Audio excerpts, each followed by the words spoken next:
Cinema వాళ్ళకు కాంగ్రెస్ సర్కార్ అంటే ఎందుకు తక్కువ చూపు ఉన్నదో నాకైతే అర్థమైతలేదులా. ఓ సినిమా హీరో ముఖ్యమంత్రి పేరు మర్చిపోవుడు, సర్కారు చేసే ముఖ్యమైన పనులను యాక్టర్లు లెక్క చేస్తలేరు, డ్రగ్స్ మత్తు మందుల ముచ్చట్లు సర్కారుకు సినిమాలకు గ్యాప్ పెరిగింది. ఇవన్నీ ఇట్లుండగా ఇగో ఇప్పుడు సినిమాలు ఏం చేసిండ్రో చూడండి.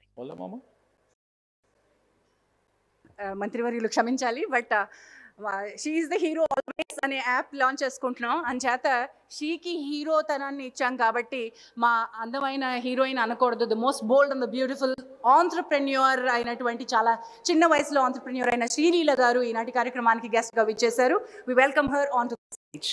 శ్రీలీల గారు. మంత్రి శ్రీధర్ బాబు మాట్లాడుతుంటే యాంకర్ ఝాన్సీ వెనక ముందు ఆలోచన చేయకుండా మంత్రి స్పీచ్ కి అడ్డం వచ్చింది. అరే ఇదేంది, నేను మాట్లాడుతుంటే ఆపడేంది అన్నట్టు మంత్రి శ్రీధర్ బాబు పరిశాన్గా చూస్తున్నాడు. క్షమించాలి సార్, శ్రీలీల వచ్చి స్టేజ్ కింద కూర్చున్నది, ఆమెను విలువకుండా మంచిగా ఉండదు అన్నట్టు పైకి రమ్మన్నట్టు పిలిచింది. మంత్రి సారి వెనకకి జరిగి చేతిలో చేసుకొని చూసుకుంటా నిలబడ్డాడు. పాపం ప్రోగ్రాం షురూ కాకముందే వచ్చి ఉండాలని తెలియదు. ఆలస్యంగా వస్తే మంత్రి సబ్ స్పీచ్ కు అడ్డం రావద్దన్న ఇంగితం తెలియదా? ఏంది పద్ధతి? సోమవారం నాడు హైటెక్ సిటీలున్న ట్రైడెంట్ హోటల్లా షీ జాబ్స్ ఆధ్వర్యంలో she is the hero always Sita అనే యాప్ను తయారు చేసి విడుదల చేసిండ్రు. ఆగో ఆ కార్యానికి మంత్రి శ్రీధర్ బాబు పోతే ఇగో గిట్లా చేసిండ్రు సినిమాలు. ఇట్లా అవుడుతోని స్టేజ్ల మీద యాంకరింగ్ చేసేటోళ్లకు కొద్దిగా కామన్ సెన్స్ ఉండాలి. అతిథులు ఎవరు, ముఖ్య అతిథులు ఎవరు అనేది మతిలు ఉండాలి. ఎవరికి ఎట్లా మర్యాద ఇవ్వాలి, ఎవరిని ఎట్లా గౌరవించాలనేది పూర్తిగా తెలిసి ఉండాలి. ఇంత ఘోరమా మంత్రిని అవమానించినట్టు చేస్తారా? అంతకు ముందు ఇట్లా ఎప్పుడన్నా చేసిండ్రా? కాంగ్రెస్ సర్కార్ అంటే సినిమాలకు ఎందుకంత అల్సు అన్నట్టు మాట్లాడుతున్నారు కాంగ్రెస్ పార్టీలు. తెలంగాణ సర్కార్ అంటే కాసింత భయం భక్తి లేనట్టే చేస్తున్నారు అని కామెంట్లు చేస్తున్నారట. రాష్ట్రాన్ని నడిపిస్తున్న సర్కార్లో ఐటీ మంత్రి, శాసనసభ వ్యవహారాల మంత్రి అసోంటి పెద్ద పదవిని లెక్క చేయనట్టు చేస్తారా? ఎన్నో పనులున్నా ప్రోగ్రామ్ టైంకి వచ్చిన మంత్రి కంటే ఆలస్యంగా వచ్చిన శ్రీలీలనే ముఖ్యం అనిపించిందా అని అంటుర్రు. ఏందో ఏమో సినిమాలకు కాంగ్రెస్ సర్కార్ కంటికే కనిపించినట్టు చేస్తున్నారు. కాళేశ్వరం పిల్లర్లు కుంగిన దాని మీద కమిషన్ పిలిచినందుకు కేసీఆర్ ఎలా బీఆర్కే భవన్ పోయిండు. 10 ఏళ్లు తెలంగాణ నేలినైన ఇప్పుడు ప్రతిపక్ష లీడరు, తెలంగాణ కోసం తెగబడి కొట్లాడిన మనిషి, ఓ రాజకీయ పార్టీకి అధ్యక్షుడు.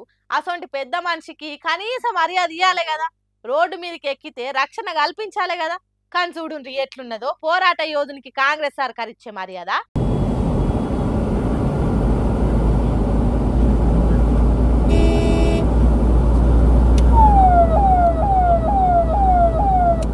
చూసిండ్రా, కేసీఆర్ కార్లకు ముందు కానీ వెనక కానీ సర్కార్ సెక్యూరిటీ లేదు, ఎస్కాట్ లేదు. ఉత్తగానే సాదాసీదాగా రోడ్డు మీద కార్లు వెళ్ళిపోతున్నాయి. ఇక దీని మీద కేసీఆర్ అభిమానులు బీఆర్ఎస్ పార్టీలు అగ్గి మీద గుగ్గిలం అవుతున్నారు. గింత దిగజారుడు బుద్ధి ఎందుకు? గింతగానం అవమానించుడు దేనికి? ఏమన్నా కానివ్వండి, ఎట్లనన్నా పోనీయండ్రి అన్నట్టు సెక్యూరిటీ లేకుండా చేస్తే ఎట్లా అన్నట్టు? తెలంగాణకు మొదటి సీఎం, తెలంగాణ రాష్ట్రం వచ్చేటానికి సత్తు అనంత దారవోసిన నేతకు ఇచ్చే గౌరవం ఇదా? ఇదేనా మీ నీతి? ప్రతిపక్ష లీడర్ అంటే క్యాబినెట్ హోదా ఉంటుంది, మీ క్యాబినెట్ మంత్రులు ఇట్లనే తిరుగుతున్నారా సెక్యూరిటీ లేకుండా? ఇది అవమానించినట్టు కాదా అని పొట్టు తిడుతున్నారు సోషల్ మీడియాలో. ప్రతిపక్ష లీడర్లను భద్రంగా చూసుకునే సర్కారు ఇట్లనేనా చేసేది? అప్పటికప్పుడు పెట్టుకున్న ప్రోగ్రామా ఇదేమన్నా?